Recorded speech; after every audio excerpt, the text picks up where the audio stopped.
Chers Soclinois, chers Soclinois, je vous l'annonçais vendredi, nous sommes en route pour le second tour. Pour le second tour de municipal très particulière, puisque le premier tour s'est déroulé le 15 mars.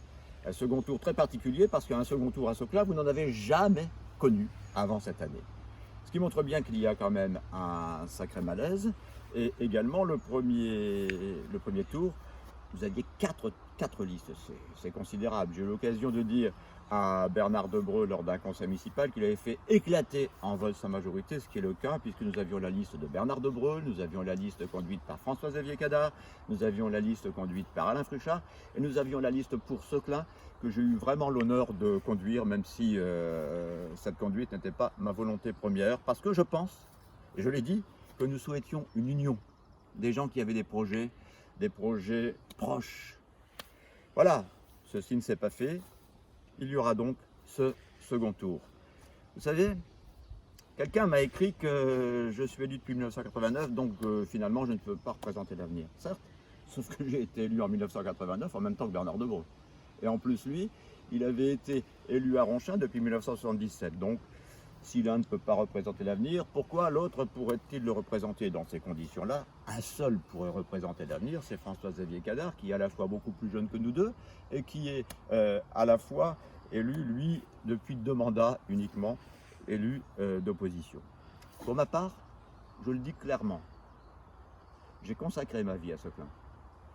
J'ai créé en 1976, vous imaginez, 1976, le club mixte qui s'appelait à l'époque le Soclin Karaté Club, où nous avons énormément de disciplines qui vous sont proposées maintenant. J'ai passé quasiment toute ma carrière en tant qu'enseignant au collège de Soclin, et pas n'importe où, les SECPA, avec les enfants les plus en difficulté, c'était un choix personnel. J'ai également consacré une grande partie de ma vie, puisque cela m'a été rappelé, à mon mandat municipal, et notamment à la culture, où je suis élu depuis 1995. Et vous savez que cela est une de mes grandes passions, et aussi une de vos grandes passions, sinon vous ne seriez pas aussi nombreux à venir assister à toutes nos activités, sinon vous ne seriez pas aussi nombreux à mettre vos enfants au centre municipal d'expression musicale, sinon vous ne seriez pas aussi nombreux dans nos ateliers artistiques.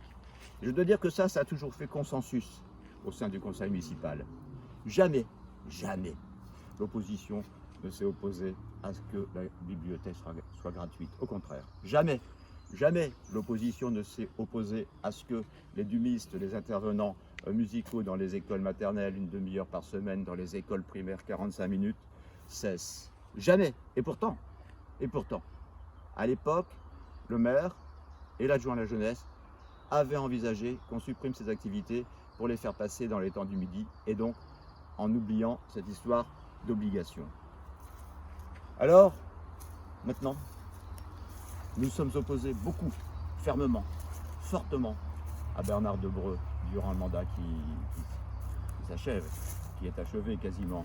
Nous sommes opposés, nous avons voté à plusieurs reprises contre Bernard Debreu. Nous sommes abstenus la première fois il y a 5 ans. Il y a 2 ans, il y a eu une première, pas n'importe quelle première. Il y a 2 ans, nous sommes abstenus de voter le budget du conseil municipal. Ça, c'était du jamais vu. Pourquoi l'avons-nous fait? Nous l'avons fait tout simplement parce que, il y a 2 ans, nous nous sommes rendus compte que 2,6 millions manquaient. Un trou de 2,6 millions par pure négligence, par juste oublier de demander des subventions, notamment pour le dossier de la crèche. Et maintenant, nous sommes au moment du choix. L'année dernière, nous avons voté contre le budget, un budget inacceptable, qui a d'ailleurs été revu par la suite.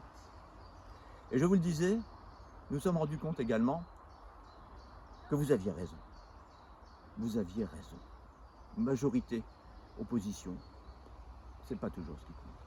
Ce qui compte, c'est la bonne volonté des gens. C'est la convergence des idées. C'est la convergence des convictions. Vous savez, si on repart dans le passé, moi je me rends compte que mon fils fréquentait la base équestre, par exemple. C'était quelque chose de vraiment très important pour les enfants, d'autant que les écoles y allaient. Et pourtant, j'ai été trompé. J'ai entendu des arguments qui n'étaient pas forcément les bons arguments. L'hospice Notre-Dame, véritable déchirure pour moi lorsqu'il a été question de lui faire quitter l'espace public pour le faire entrer dans l'espace privé. Ceci étant, je pensais à l'époque, par manque d'informations objectives, par manque d'informations fondées, que c'était le seul moyen. Et peut-être y aurait-il eu un autre moyen. Et ce qui m'a véritablement brisé le cœur aussi, c'est de voir les abattages massifs des arbres qui se sont produits l'année dernière. Ici, nous sommes parmi les arbres. Parce que la thématique de Pour-Seclin, les amis qui m'ont accompagné dans cette aventure de Pour-Seclin, c'était la vie, toute la vie. Votre vie, la vie végétale, la vie animale. Et nous avons pris l'engagement de planter 2020 arbres durant le mandat qui va arriver. Et nous avons pris l'engagement de permettre à chaque enfant sauquinois qui vient au monde, de permettre à ses parents de venir planter sur un territoire public un arbre fruitier. Et nous avons pris l'engagement d'essayer de mettre en place une forêt funéraire. Et puis, on a lu attentivement l'ensemble des 4 programmes. Et puis, on s'est rendu compte qu'il en reste 3. Et on s'est rendu compte qu'il y avait de nombreuses passerelles avec certains programmes, qu'il y avait de nombreux points communs, qu'il y avait une base commune.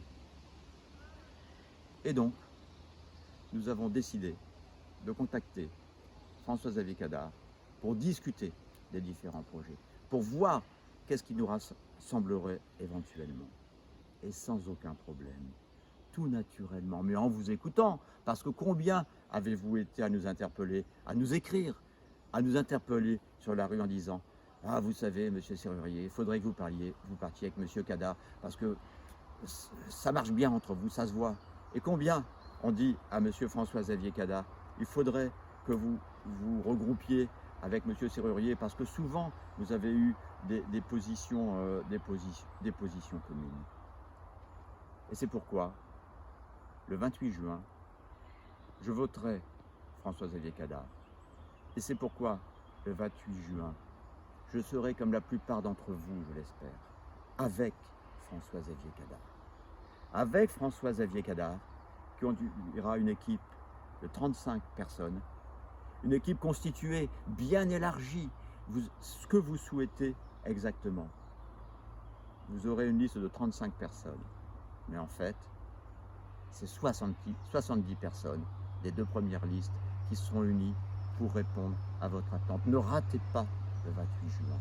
Ne ratez pas cette chance historique pour Seclin. Je vous remercie.